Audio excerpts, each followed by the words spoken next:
Bismillahirrahmanirrahim. Assalamualaikum. Jangan lupa like, comment, and subscribe. Bye. Saya ingin berjumpa dan saya ingin menawarkan jasa kepada Muhammad supaya Muhammad ini tidak lagi berkasus dengan masyarakat Quraisy, artinya tersembuhkan dari penyakit yang beliau rasakan. Maka setelah berjumpa dengan Rasulullah SAW, beliau mengatakan, "Ya Muhammad, inni arqi min hadzal rih. Saya bisa mengobati di sela-sela angin ini." Ghaib ya, mungkin gitulah bahasa beliau pada saat itu. "Fahallaka, apakah kamu mau saya tawarkan jasa untuk saya sembuhkan kamu?" Faqala Rasulullah sallallahu alaihi wasallam. Apa jawaban Rasulullah sallallahu alaihi wasallam? Rasulullah tidak menjawab mau dan juga tidak menjawab tidak. Tapi Rasulullah membaca satu ucapan puji-pujian kepada Allah yang sering dibaca oleh khatib-khatib di masjid-masjid. Innal hamdalillah nahmaduhu wa nasta'inuhu man yahdihillahu fala mudilla lahu wa man yudlilhu fala hadiya lahu wa ashhadu an la ilaha illallah la syarika lahu wa ashhadu anna Muhammadan abduhu wa rasuluh. Thumma amma ba'd. Kemudian Rasulullah melanjutkan dengan ucapan-ucapan lain. Kemudian potongan doa yang dibacakan oleh Rasulullah di awal ini, potongan puji-pujian yang dibacakan oleh Allah di awal beliau berbicara tadi, alhamdulillah, segala puji bagi Allah, nahmaduhu wa nasta'inuh, yang kita memuji Allah dan meminta pertolongan kepada Allah, bukan kepada tabib seperti engkau. Begitulah kira-kira. Man yahdihillahu fala mudilla lahu, yang Allah berikan petunjuk maka dia tidak akan tersesat. Wa man yudlilhu fala hadiyalah, yang Allah berikan kesesatan maka tidak dia peroleh petunjuk. Wa asyhadu an la ilaha illallah wahdahu la syarikalah, dan aku bersaksi tiada Tuhan selain Allah, la syarikalah, tidak ada sekutu baginya. Wa asyhadu anna Muhammadan abduhu wa rasuluh, dan aku bersaksi, Rasulullah sendiri, maksudnya Muhammad yaitu aku sendiri, hamba Allah dan utusan Allah. Maka oleh Dhamad Al-Azdi ini meminta, "Ya Muhammad, coba ulangi kembali." Maka Rasulullah mengulangi kembali sebanyak 3 kali. Potongan doa tadi, puji-pujian di awal pembicaraan Nabi sallallahu alaihi wasallam. Setelah diulangi oleh Rasulullah sallallahu alaihi wasallam, beliau mengatakan, "Sungguh ucapan ini sangat luar biasa. Belum pernah aku dengar seperti ini." Yang berakhir dengan masuknya beliau ke dalam agama Islam. Artinya apa? Kesimpulan yang beliau ambil sebagai seorang dokter, sebagai seorang tabib pada saat itu, Muhammad ini tidak majnun. Muhammad tidak gila. Muhammad ini bukan tersihir sebagaimana yang diisukan oleh penduduk Quraisy pada saat itu. Berakhir dengan masuk Islam dan kembali ke negeri Yaman. Kemudian selanjutnya, kalau tadi dari arah selatan kota Mekah, maka kali ini dari arah utara kota Mekah, Yathrib, Al-Madinah Al-Munawwarah sekarang. Rasulullah di malam hari datang ke Mina. Disebutkan kenapa di malam hari? Supaya untuk menghindari intimidasi dari masyarakat Quraisy, supaya tidak terlihat di mata orang Quraisy. Dalam kondisi pelaksanaan ibadah haji di Mina pada saat itu, bermalam di Mina, maka Rasulullah berjumpa dengan 6 orang pemuda. Kenapa saya sebutkan pemuda? Karena umur mereka rata-rata sekitar 17 tahun. Contohnya Auf bin Harith, itu salah seorang yang ditemukan oleh Rasulullah di Mina pada saat itu, umurnya sekitar 17 tahun. Kemudian Jabir bin Abdullah. Jabir bin Abdullah itu sangat muda sekali. Sampai-sampai nanti ketika Rasulullah hijrah dan terjadi peperangan pertama dalam Islam, yaitu perang Badar. Kemudian selanjutnya perang Uhud di tahun ketiga Hijriah, perang Badar di tahun kedua, perang Uhud di tahun ketiga. Itu ayah beliau yang bernama Abdullah melarang, "Wahai anakku Jabir, kamu masih muda, kamu jangan ikut berperang, jaga adik-adik saja di rumah." Karena kebetulan adik-adiknya semua perempuan. Maka beliau ini salah satu penyebab Allah menurunkan ujung dari surat An-Nisa. Yastaftunak. Mereka bertanya padamu tentang sebuah fatwa. Qulillahu yuftikum fil kalalah. Katakan kepada mereka, Allah memberi fatwa terhadap al-kalalah. Apa itu kalalah? Kalalah kondisi seseorang yang apabila dia meninggal dunia, dia tidak punya ayah, tidak punya ibu, tidak punya anak sebagai ahli waris. Yang dia punya adalah adik-adik perempuan. Seperti kondisi Jabir ini. Ini mur'un halaka laisa lahu waladun. Kalau seseorang meninggal dunia, dia enggak punya anak. Walahu ukhtun, tapi dia punya seorang kakak perempuan atau adik perempuan. Falaha nisfu ma tarak. Maka harta yang dia tinggalkan dibagi dua, setengahnya diberikan kepada adik perempuan ini, setengahnya lagi nanti kepada ahli waris yang lain, paman-pamannya, wali-walinya. Kalau mereka lebih dari satu orang, maka sepertiganya dibagi kepada adik-adik perempuannya ini. Begitu. Tapi kalau ada adik perempuan dan ada adik laki-laki, maka hartanya ini dibagi kepada mereka dengan kondisi perempuan mendapat jatah setengah, laki-laki mendapat satu bagian. Jabir bin Abdullah yang masih muda, mungkin perlu kita ceritakan sedikit dari cerita beliau, yang barangkali bisa kita ambil sebuah faedah.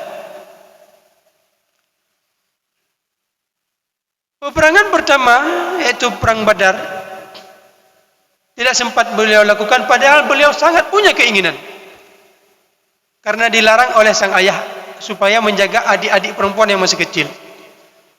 Peperangan kedua di perang Uhud juga tidak bisa beliau lakukan karena juga dilarang oleh sang ayah untuk menjaga adik-adik yang masih kecil. Tapi di perang Badar, di perang Uhud, sang ayah gugur sebagai syahid. Dan Rasulullah SAW sekembali beliau dari perang Uhud, beliau membuat pengumuman baru. Siapa yang kemarin ikut berperang bersama saya di perang Uhud, maka hari ini, pada saat itu hari Minggu, karena perang Uhud, kembali Rasulullah dari Uhud itu hari Sabtu.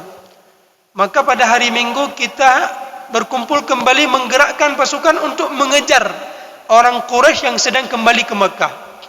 Makanya kalau ditanyakan oleh orang, apakah perang Uhud yang di situ meninggal paman Rasulullah Hamzah, bisa kita simpulkan kaum muslimin terkalahkan? Ternyata apabila kita lihat dari kondisi Rasulullah menggerakkan kembali pasukan 1 hari setelah berperang, untuk apa? Untuk mengejar orang Quraisy yang kembali dari Yathrib, dari Uhud ke Mekah Al-Mukarramah, mengejar. Berarti bisa kita simpulkan bahwa Rasulullah tidak kalah. Kalau kalah, mana mungkin beliau menggerakkan kembali pasukan untuk mengejar musuh yang sedang kembali pulang. Maka oleh Jabir bin Abdullah datang kepada Rasulullah, "Ya Rasulullah, saya kemarin enggak ikut berperang. Sedangkan engkau mengatakan, siapa yang kemarin ikut berperang, maka hari ini kumpul kemari berperang lagi. Apakah engkau memberi izin kepada saya untuk ikut pada hari ini?" Kemarin enggak ikut. Karena saya kemarin dilarang oleh ayah, enggak diizinkan oleh ayah. Karena untuk menjaga adik-adik saya masih kecil-kecil. Maka akhirnya diberi izin oleh Rasulullah SAW. Dan seterusnya beliau selalu ikut bersama Rasulullah di setiap peperangan. Masih muda. Cuma kemarin karena tidak ada izin dari ayah. Ini coba perhatikan ya. Sang ayah masih punya anak yang masih kecil. Tapi demi mendampingi Rasulullah SAW, tidak menghalangi beliau untuk memikirkan, mempertimbangkan kondisi anak-anak yang masih kecil, anak-anak perempuan lagi yang masih banyak, ibunya sudah meninggal dunia, untuk berperang bersama Rasulullah yang akhirnya berakhir dengan keguguran syahid. Yang dilanjutkan perjuangan ini oleh sang anak, juga dia masih punya adik-adik yang masih kecil. Mungkin sebagian orang bisa menjadikan alasan, ya Rasulullah saya nggak bisa ikut, saya dititipkan pesan sebelum ayah meninggal kemarin supaya menjaga adik-adik, jadi saya nggak bisa langgar titipan pesan ayah saya ini. Tapi Jabir tidak begitu. Satu hari setelah ayahnya meninggal dunia, nggak nampak kekesalan sedikit pun, nggak menampakkan penyesalan, kesedihan sedikit pun. Ya Rasulullah, apabila kemarin saya dilarang untuk ikut berperang, maka sekarang yang melarang saya itu sudah tidak ada lagi, ayah saya, maka izinkan saya ikut hari ini ya Rasulullah. Maka seterusnya Rasulullah izinkan. Ada satu kisah yang menarik tentang perjalanan sosial seorang Jabir bin Abdullah ini yang beriman kepada Rasulullah di umur sangat belia, masih muda sekali, sekitar belasan tahunan. Suatu ketika dalam perjalanan kembali dari sebuah jihad peperangan bersama Rasulullah SAW, dilihat oleh Rasulullah SAW bahwa Jabir ini memacu kendaraannya dengan cara tidak normal, memperkencang, ya, tidak seperti sahabat-sahabat yang lain. Maka dikejar oleh Rasulullah. Kebetulan onta yang digunakan oleh Jabir ini agak sedikit lemah, ya. Maka dikejar oleh Rasulullah SAW. Setelah dekat dengan kendaraan Jabir, Rasulullah mengatakan, wahai Jabir, kenapa engkau terlihat terburu-buru?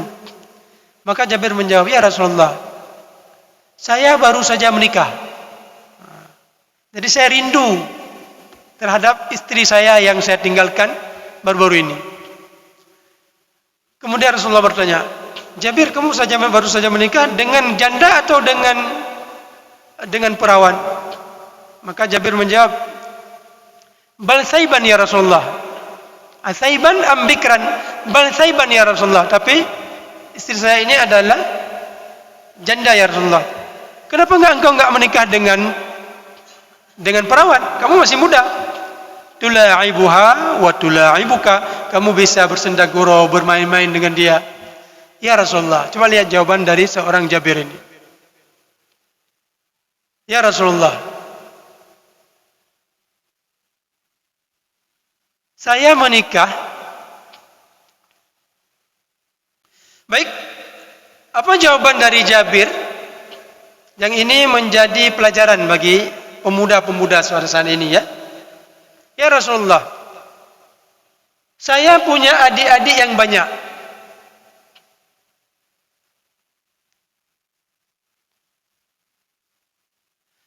Saya punya adik-adik perempuan yang banyak, ya Rasulullah SAW. Gak mungkin kalau saya menikah dengan perawan yang umur istri saya itu seumuran dengan adik-adik perempuan saya. Bayangkan kalau Jabir itu menikah dengan perempuan yang masih gadis. Beliau masih muda. Kalau kita bisa simpulkan umur beliau sekitar 20-22 tahun, maka adik-adik perempuan beliau juga seumuran seperti itu. Kalau saya menikah dengan dia, maka dia tidak terlihat berwibawa di hadapan adik-adik saya. Sedangkan saya mau istri saya ini menggantikan ibu saya yang sudah meninggal dunia untuk menjaga adik-adik saya. Boleh. Ya.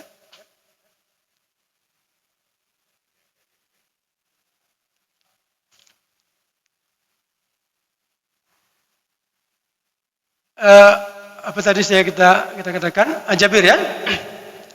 Jadi saya menikah ya Rasulullah dengan atas pertimbangan adik-adik saya, bukan ke pertimbangan syahwat birahi saya. Tapi semata-mata saya mencari seorang pengganti dari ibu saya yang sudah meninggal dunia. Untuk menggantikan beliau, saya menikah dengan wanita yang sudah janda, supaya harapan saya istri saya ini bisa mendidik adik-adik saya. Ini jawaban yang luar biasa. Padahal Rasulullah SAW sendiri, Rasulullah SAW menggalakkan kita untuk menikah dengan wanita yang masih muda, wanita yang masih perawan. Tapi atas pertimbangan tertentu. Bukan berarti Jabir ini, walaupun sudah terlanjur ya, tapi kalau belum terlanjur, bukan berarti Jabir akan melanggar apa yang dianjurkan oleh Rasulullah SAW. Kenapa? Karena jawaban yang disampaikan oleh Jabir ini sangat masuk akal, sangat sesuai dengan kondisi beliau. Menikah untuk menggantikan posisi sang ibu. Jadi mengedepankan kepentingan adik-adik, walaupun beliau harus berkorban untuk diri beliau sendiri. Kemudian Rasulullah juga mengatakan kepada Jabir, wahai Jabir, namun demikian, jangan juga engkau terlalu tergesa-gesa. Biar kita tiba di Madinah nanti di malam hari. Ya, jangan kita tiba terlalu cepat. Untuk apa? Apa kata Rasulullah SAW? Kaitam tashita asy'ithah, supaya wanita-wanita yang rambutnya masih copang-camping, capek bekerja di siang hari tadi, bisa mandi-mandi dulu di sore hari, sisir rambut. Kaitam tashita asy'ithah. Apa lagi? Wa tastahidda al-mughibah, supaya wanita-wanita tadi yang bekerja seharian di rumah karena suaminya nggak ada, bisa bersih-bersih, ya, mengetahui rombongan Nabi akan tiba, mereka mandi-mandi, mereka pakai sampo lah kalau bahasa kita sekarang. Watastahidda, mengasah pisau. Untuk apa diasah pisau? Mengasah pisau cukur, supaya wanita itu bisa membersihkan bulu-bulu halus yang mungkin perlu dibersihkan di tubuh mereka. Coba lihat nih cara Rasulullah SAW, manhaj Nabi SAW dalam menjaga kebersihan, menjaga keharmonisan dalam kehidupan keluarga. Jangan terlalu terburu-buru.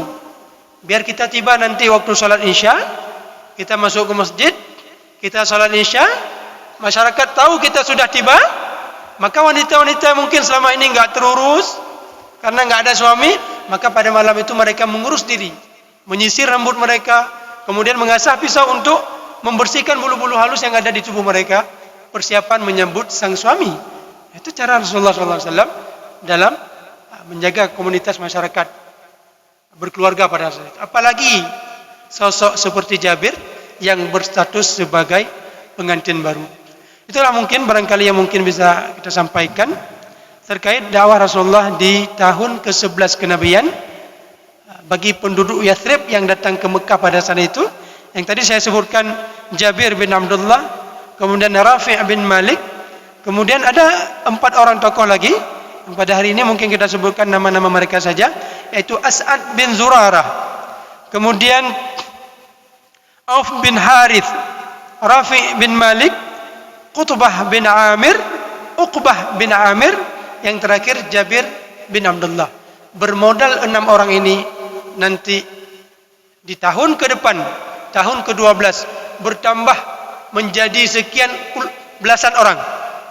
Nanti tahun ke-13 bertambah lagi yang disebut dengan perjanjian Al-Aqabah yang pertama tahun ke-12 dan perjanjian Al-Aqabah kedua yaitu tahun ke-13 menyambut kedatangan Rasulullah SAW pada saat beliau nanti hijrah. Mudah-mudahan ada faedah yang bisa kita dapatkan. Lebih dan kurang saya mohon maaf. Wabillahi taufiq wal hidayah. Wassalamualaikum warahmatullahi wabarakatuh.